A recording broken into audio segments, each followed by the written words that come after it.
रोज का वचन। रोज के वचन में आपका स्वागत है। दिन 150। शमूएल भविष्यवक्ता की पहली पुस्तक अध्याय 26। शमूएल भविष्यवक्ता की पहली पुस्तक अध्याय 26। फिर जीप लोग गिबा में शाऊल के पास जाकर कहने लगे, क्या दाऊद उस हकीला नाम पहाड़ी पर जो यशीमून के सामने है छिपा नहीं रहता? तब शाऊल उठकर इस्राएल के 3000 छाटे हुए योद्धा संग लिए हुए गया कि दाऊद को जीप के जंगल में खोजे। और शाऊल ने अपनी छावनी मार्ग के पास हकीला नाम पहाड़ी पर जो यशीमून के सामने है डाली, परंतु दाऊद जंगल में रहा। और उसने जान लिया कि शाऊल मेरा पीछा करने को जंगल में आया है। तब दाऊद ने भेदियों को भेजकर निश्चय कर लिया कि शाऊल सचमुच आ गया है। तब दाऊद उठकर उस स्थान पर गया जहां शाऊल पड़ा था, और दाऊद ने उस स्थान को देखा जहां शाऊल अपने सेनापति नेर के पुत्र अबनेर समेत पड़ा था। शाऊल तो गाड़ियों की आड़ में पड़ा था और उसके लोग उसके चारों ओर डेरे लगाए हुए थे। तब दाऊद ने हित्ती अहीमलेक और जरूयाह के पुत्र योआब के भाई अबीशै से कहा, मेरे साथ उस छावनी में शाऊल के पास कौन चलेगा? अबीशै ने कहा, मैं तेरे साथ चलूंगा। सो दाऊद और अबीशै रातों रात उस लोगों के पास गए, और क्या देखते हैं कि शाऊल गाड़ियों की आड़ में पड़ा सो रहा है, और उसका भाला उसके सिरहाने भूमि में गड़ा है, और अबनेर और योद्धा लोग उसके चारों ओर पड़े हुए हैं। तब अबीशै ने दाऊद से कहा, परमेश्वर ने आज तेरे शत्रु को तेरे हाथ में कर दिया है, इसलिए अब मैं उसको एक बार ऐसा मारूं कि भाला उसे बेचता हुआ भूमि में धंस जाए, और मुझको उसे दोबार मारना न पड़ेगा। दाऊद ने अबीशै से कहा, उसे नाश न कर, क्योंकि यहोवा के अभिषिक्त पर हाथ चलाने वाला कौन निर्दोष ठहर सकता है? फिर दाऊद ने कहा, यहोवा के जीवन की शपथ, यहोवा ही उसको मारेगा, वह अपनी मृत्यु से मरेगा, वह लड़ाई में जाकर मर जाएगा। यहोवा न करे कि मैं अपना हाथ यहोवा के अभिषिक्त पर बढ़ाऊं। अब उसके सिरहाने से भाला और पानी की झारी उठा ले, और हम यहां से चले जाएं। तब दाऊद ने भाले और पानी की झारी को शाऊल के सिरहाने से उठा लिया, और वे चले गए। और किसी ने इसे न देखा और न जाना और न कोई जागा, क्योंकि वे सब इस कारण सोए हुए थे कि यहोवा की ओर से उन पर भारी नींद समा गई थी। तब दाऊद परली और जाकर दूर के पहाड़ की चोटी पर खड़ा हुआ, और दोनों के बीच बड़ा अंतर था। और दाऊद ने उन लोगों को और नेर के पुत्र अबनेर को पुकार के कहा, हे अबनेर, क्या तू नहीं सुनता? अबनेर ने उत्तर देकर कहा, तू कौन है जो राजा को पुकारता है? दाऊद ने अबनेर से कहा, क्या तू पुरुष नहीं है? इस्राएल में तेरे तुल्य कौन है? तूने अपने स्वामी राजा की चौकसी क्यों नहीं की? एक जन तो तेरे स्वामी राजा को नाश करने घुसा था। जो काम तूने किया है वह अच्छा नहीं। यहोवा के जीवन की शपथ, तुम लोग मारे जाने के योग्य हो, क्योंकि तुमने अपने स्वामी यहोवा के अभिषिक्त की चौकसी नहीं की। और अब देख, राजा का भाला और पानी की झारी जो उसके सिरहाने थी वे कहाँ है? तब शाऊल ने दाऊद का बोल पहचान कर कहा, हे मेरे बेटे दाऊद, क्या यह तेरा बोल है? दाऊद ने कहा, हाँ मेरे प्रभु राजा, मेरा ही बोल है। फिर उसने कहा, मेरा प्रभु अपने दास का पीछा क्यों करता है? मैंने क्या किया है और मुझसे कौन सी बुराई हुई? अब मेरा प्रभु राजा अपने दास की बातें सुन ले। यदि यहोवा ने तुझे मेरे विरुद्ध उस्काया हो, तब तो वह भेंट ग्रहण करे, परंतु यदि आदमियों ने ऐसा किया हो तो वे यहोवा की ओर से शापित हो, क्योंकि उन्होंने अब मुझे निकाल दिया कि मैं यहोवा के निज भाग में न रहूं, और उन्होंने कहा है कि जा पराये देवताओं की उपासना कर। इसलिए अब मेरा लोहू यहोवा की आंखों की ओट में भूमि पर न बहने पाए। इस्राएल का राजा तो एक पिस्सू ढूंढने आया है, जैसा कि कोई पहाड़ों पर तीतर का अहेर करे। शाऊल ने कहा, मैंने पाप किया है। हे मेरे बेटे दाऊद, लौटा। मेरा प्राण आज के दिन तेरी दृष्टि में अनमोल ठहरा। इस कारण मैं फिर तेरी कुछ हानि न करूंगा। सुन, मैंने मूर्खता की और मुझसे बड़ी भूल हुई है। दाऊद ने उत्तर देकर कहा, हे राजा, भाले को देख, कोई जवान इधर आकर इसे ले जाए। यहोवा एक एक को अपने अपने धर्म और सच्चाई का फल देगा। देख, आज यहोवा ने तुझको मेरे हाथ में कर दिया, परंतु मैंने यहोवा के अभिषिक्त पर अपना हाथ बढ़ाना उचित न समझा। इसलिए जैसे तेरे प्राण आज मेरी दृष्टि में प्रिय ठहरे, वैसे ही मेरे प्राण भी यहोवा की दृष्टि में प्रिय ठहरे, और वह मुझे समस्त विपत्तियों से छुड़ाए। शाऊल ने दाऊद से कहा, हे मेरे बेटे दाऊद, तू धन्य है। तू बड़े बड़े काम करेगा और तेरे काम सफल होंगे। तब दाऊद ने अपना मार्ग लिया और शाऊल भी अपने स्थान को लौट गया।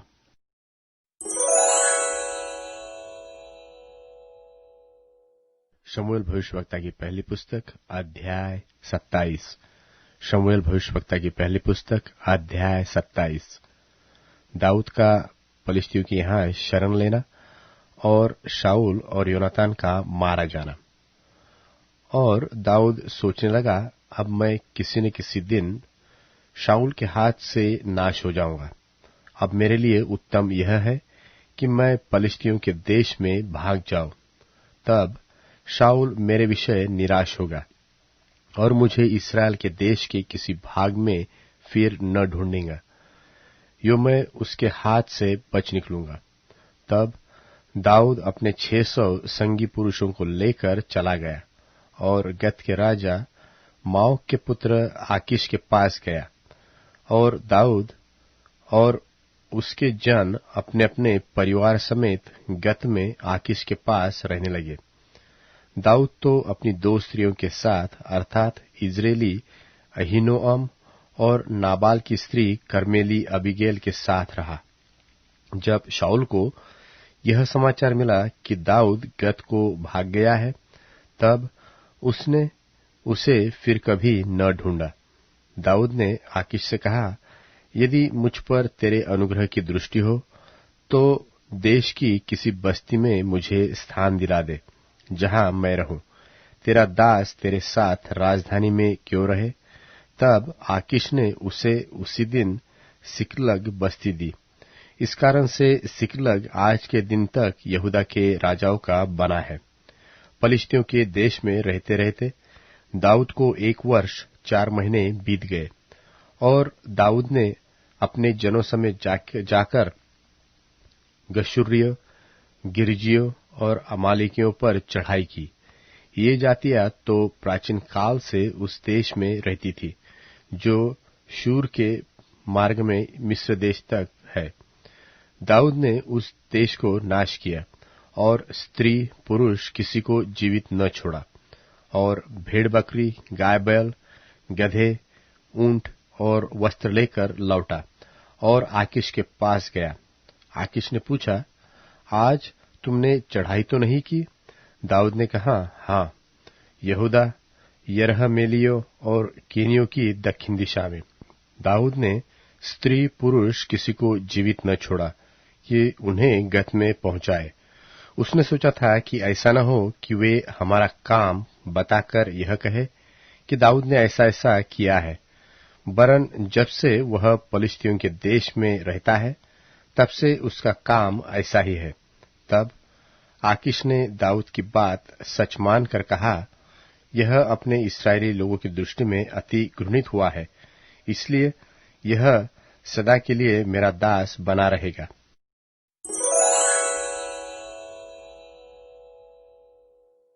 शमूएल भविष्यवक्ता की पहली पुस्तक अध्याय 28। शमूएल भविष्यवक्ता की पहली पुस्तक अध्याय 28। उन दिनों में पलिश्तियों ने इस्राएल से लड़ने के लिए अपनी सेना इकट्ठी की और आकीश ने दाऊद से कहा, निश्चय जान कि तुझे अपने जनों समेत मेरे साथ सेना में जाना होगा। दाऊद ने आकीश से कहा, इस कारण तू जान लेगा कि तेरा दास क्या करेगा। आकीश ने दाऊद से कहा, इस कारण मैं तुझे अपने सिर का रक्षक सदा के लिए ठहराऊंगा। शमूएल तो मर गया था और समस्त इस्राएलियों ने उसके विषय छाती पीटी और उसको उसके नगर रामा में मिट्टी दी थी। और शाऊल ने ओझों और भूतसिद्धि करने वालों को देश से निकाल दिया था। जब पलिश्ती इकट्ठे हुए और शुनेम में छावनी डाली, तो शाऊल ने सब इस्राएलियों को इकट्ठा किया और उन्होंने गिलबो में छावनी डाली। पलिश्तियों की सेना को देखकर शाऊल डर गया और उसका मन अत्यंत भयभीत होकर कांप उठा। और जब शाऊल ने यहोवा से पूछा, तब यहोवा ने न तो स्वप्न के द्वारा उसे उत्तर दिया और न उरीम के द्वारा और न भविष्यवक्ताओं के द्वारा। तब शाऊल ने अपने कर्मचारियों से कहा, मेरे लिए किसी भूतसिद्धि करने वाले को ढूंढो, फिर मैं उसके पास जाकर उससे पूछूं। उसके कर्मचारियों ने उससे कहा, इंदौर में एक भूतसिद्धि करने वाली रहती है। तब शाऊल ने अपना भेष बदला और दूसरे कपड़े पहनकर 2 मनुष्य संग लेकर रातों रात चलकर उस स्त्री के पास गया और कहा, अपने सिद्धि भूत से मेरे लिए भावी कहलावा और जिसका नाम मैं लूंगा उससे बुलवा दे। स्त्री ने उससे कहा, तू जानता है कि शाऊल ने क्या किया है, कि उसने ओझों और भूतसिद्धि करने वालों को देश से निकाल दिया है। फिर तू मेरे प्राण के लिए क्यों फंदा लगाता है कि मुझे मरवा डाले। शाऊल ने यहोवा की शपथ खाकर उससे कहा, यहोवा के जीवन की शपथ, इस बात के कारण तुझे दंड न मिलेगा। स्त्री ने पूछा, मैं तेरे लिए किसको बुलाऊं? उसने कहा, शमूएल को मेरे लिए बुला। जब स्त्री ने शमूएल को देखा, तब ऊंचे शब्द से चिल्लाई और शाऊल से कहा, तूने मुझे क्यों धोखा दिया? तू तो शाऊल है। राजा ने उससे कहा, मत डर, तुझे क्या देख पड़ता है? स्त्री ने शाऊल से कहा, मुझे एक देवता पृथ्वी में से चढ़ता हुआ दिखाई पड़ता है। उसने उससे पूछा, उसका कैसा रूप है? उसने कहा, एक बूढ़ा पुरुष बागा ओढ़े हुए चढ़ा आता है। तब शाऊल ने निश्चय जानकर कि वह शमूएल है, औंधे मुंह भूमि पर गिर के दंडवत किया। शमूएल ने शाऊल से पूछा, तूने मुझे ऊपर उलवाकर क्यों सताया है? शाऊल ने कहा, मैं बड़े संकट में पड़ा हूं, क्योंकि पलिश्ती मेरे साथ लड़ रहे हैं और परमेश्वर ने मुझे छोड़ दिया है, और अब मुझे न तो भविष्यवाणियों के द्वारा उत्तर देता है और न स्वप्नों के। इसलिए मैंने तुझे बुलाया कि तू मुझे जता दे कि मैं क्या करूं। शमूएल ने कहा, जब यहोवा तुझे छोड़कर तेरा शत्रु बन गया, तब तू मुझसे क्यों पूछता है? यहोवा ने तो जैसे तुझसे कहलवाया था, वैसा ही उसने व्यवहार किया है, अर्थात उसने तेरे हाथ से राज्य छीनकर तेरे पड़ोसी दाऊद को दे दिया है।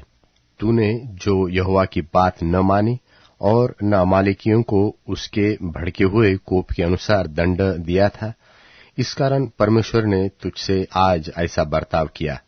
फिर यहोवा तुझ समेत इस्राएलियों को पलिश्तियों के हाथ में कर देगा, और तू अपने बेटों समेत कल मेरे साथ होगा, और इस्राएली सेना को भी यहोवा पलिश्तियों के हाथ में कर देगा।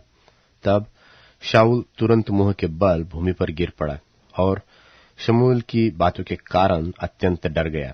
उसने पूरे दिन और रात भोजन न किया, इससे उसमें कुछ बल भी न रहा। तब वह स्त्री शाऊल के पास आई और उसको अति व्याकुल देखकर उसने कहा, सुन, तेरी दासी ने तो तेरी बातें मानी, और मैंने अपने प्राण पर खेलकर तेरे वचनों को सुन लिया जो तूने मुझसे कहा। तो अब तू भी अपनी दासी की बात मान, और मैं तेरे सामने एक टुकड़ा रोटी रखूं, तू उसे खा, कि जब तू अपना मार्ग ले तब तुझे बल आ जाए। उसने इनकार करके कहा, मैं न खाऊंगा। परंतु उसके सेवकों और स्त्री ने मिलकर यहाँ तक उसे दबाया कि वह उनकी बात मानकर भूमि पर से उठकर खाट पर बैठ गया। स्त्री के घर में तो एक तैयार किया हुआ बछड़ा था। उसने फुर्ती करके उसे मारा, फिर आटा लेकर गूंधा और अखमीरी रोटी बनाकर शाऊल और उसके सेवकों के आगे लगाई और उन्होंने खाया। तब वे उसी रात उठकर चले गए।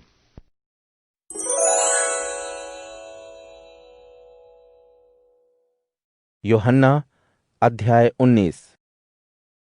इस पर पिलातुस ने यीशु को लेकर कोड़े लगवाए और सिपाहियों ने कांटों का मुकुट गूंथ कर उनके सिर पर रखा।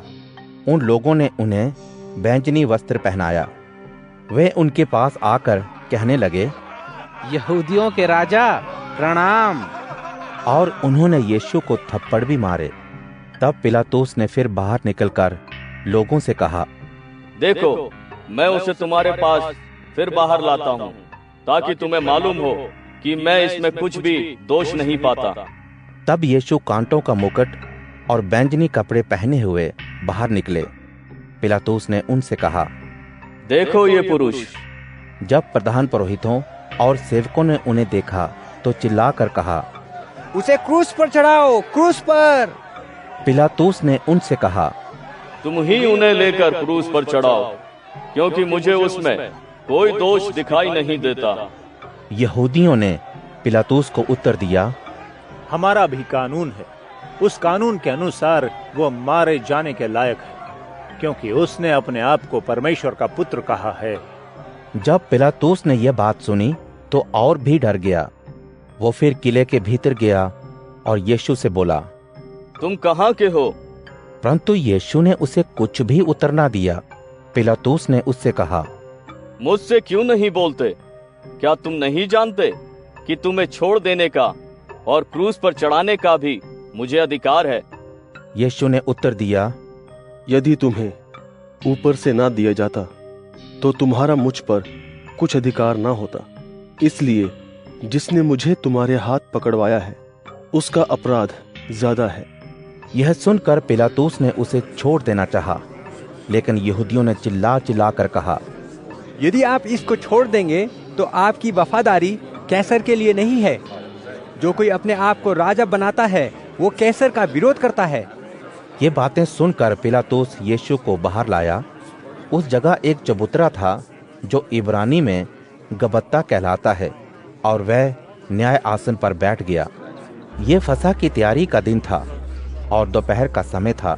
तब उसने यहूदियों से कहा, देखो, यही है तुम्हारा राजा। परंतु वे चिल्लाए, ले जाओ, ले जाओ, उसे क्रूस पर चढ़ाओ। पिलातुस ने उनसे कहा, क्या मैं तुम्हारे राजा को क्रूस पर चढ़ाऊं? प्रधान पुरोहितों ने उत्तर दिया कि कैसर को छोड़, हमारा और कोई राजा नहीं है। तब उसने यीशु को उनके हाथों सौंप दिया ताकि वह क्रूस पर चढ़ाए जाएं। उसके बाद वे यीशु को ले गए। वह अपना क्रूस उठाए हुए उस स्थान तक बाहर गए जो खोपड़ी का स्थान कहलाता है। इब्रानी में उसे गुलगुता कहा जाता है। वहां उन्होंने यीशु और उनके साथ और दो चोरों को क्रूस पर चढ़ाया, एक को बाएं और दूसरे को दाएं, और बीच में यीशु को चढ़ाया। पिलातुस ने एक आरोप पत्र लिखकर क्रूस पर लगा दिया। उस पर इस प्रकार लिखा हुआ था, यीशु नासरी, यहूदियों का राजा। यह आरोप पत्र बहुत यहूदियों ने पढ़ा, क्योंकि वह जगह जहां यीशु क्रूस पर चढ़ाए गए थे नगर के पास थी।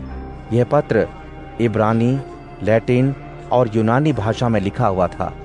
तब यहूदियों के महापुरोहित ने पिलातुस से कहा, यहूदियों का राजा मत लिखो, परंतु ये कि उसने कहा, मैं यहूदियों का राजा हूँ। पिलातुस ने उत्तर दिया, मैंने जो लिख दिया वो लिख दिया। जब सिपाही यीशु को क्रूस पर चढ़ा चुके तो उन लोगों ने यीशु के कपड़े लेकर 4 हिस्से किए, हर सिपाही के लिए एक भाग, और कुर्ता भी लिया, परंतु कुर्ता बिना सिलाई के ऊपर से नीचे तक बुना हुआ था। इसलिए उन्होंने आपस में कहा कि हम उसको ना फाड़ें, लेकिन इस पर पर्ची डालें कि वह किसका होगा। ये इसलिए हुआ कि पवित्र शास्त्र की बात पूरी हो कि उन्होंने मेरे कपड़े आपस में बांट लिए और मेरे कपड़ों पर पर्ची डाली। इसलिए सिपाहियों ने ऐसा ही किया।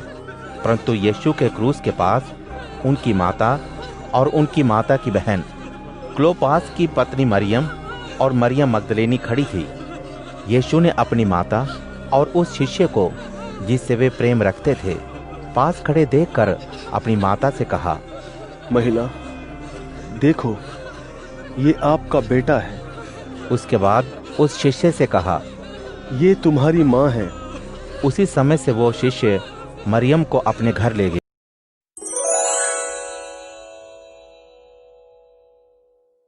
निसंदेह परमेश्वर हमारे शत्रुओं के सिरों को, उस व्यक्ति की बालों भरी खोपड़ी को कुचल देगा जो अपने अपराधों भरे मार्ग पर चलता है। स्वामी ने कहा, मैं उन्हें बाशान से ले आऊंगा, मैं उन्हें सागर की गहराइयों से निकाल लाऊंगा, जिससे तू अपने पैरों को रक्त में नहला सके, जिससे तेरे कुत्तों की जीभ बैरियों से अपना हिस्सा पा सके। हे परमेश्वर, तेरी शोभा यात्राएं दिखाई देती हैं। पवित्र स्थान में मेरे परमेश्वर, मेरे राजा की शोभा यात्राएं। गायक आगे हैं, वादक पीछे, उनके मध्य कन्याएं डफ बजा रही हैं। ओ इस्राएल के वंशजों, महासभाओं में परमेश्वर को, स्वामी को धन्य कहो। वहां सबसे छोटा कुल बिन्यामिन उनकी अगुवाई कर रहा है। उनके समूह में यहूदा के शासक जबूलून और नप्ताली कुल के शासक हैं।